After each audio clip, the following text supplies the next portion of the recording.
Kizhangur south ഭാരതീയ വിദ്യാമന്ദിരം സ്കൂളിൽ പ്രവേശനോത്സവം വർണ്ണാഭമായി. നവാഗതരെ വാദ്യമേളങ്ങളുടെ അകമ്പടിയോടെയാണ് സ്കൂളിലേക്ക് സ്വീകരിച്ചാനയിച്ചത്. വർണ്ണത്തൊപ്പികൾ അണിയിച്ച് മധുരപലഹാരങ്ങൾ നൽകി കുട്ടികൾക്ക് സ്കൂളിലെ ആദ്യ ദിനം ആഹ്ലാദഭരിതമാക്കുകയായിരുന്നു. പ്രവേശനോത്സവത്തോടനുബന്ധിച്ച് നടന്ന സമ്മേളനം ജില്ലാ പഞ്ചായത്ത് അംഗം ജോസ്മോൻ മുണ്ടയ്ക്കൽ ഉദ്ഘാടനം ചെയ്തു. School manager M Dileep Kumar അധ്യക്ഷനായിരുന്നു. കിഴങ്ങൂർ പഞ്ചായത്ത് വിദ്യാഭ്യാസ സ്റ്റാൻഡിംഗ് കമ്മിറ്റി ചെയർമാൻ സനിൽകുമാർ, ക്ഷേമകാര്യ standing committee chairperson Deepalatha, PTA president Manoj KP, headmistress Maya S Thekkedam എന്നിവർ ആശംസകൾ അർപ്പിച്ചു. കുട്ടികളുടെ വിവിധ കലാപരിപാടികളും നടന്നു. അധ്യാപകർ, PTA അംഗങ്ങൾ തുടങ്ങിയവർ പ്രവേശനോത്സവ പരിപാടികൾക്ക് നേതൃത്വം നൽകി.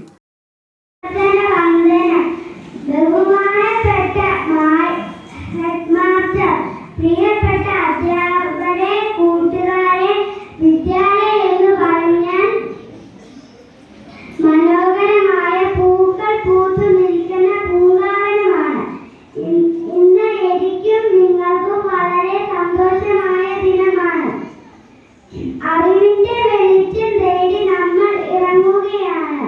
Good morning to all respected teachers, parents and my dear friends.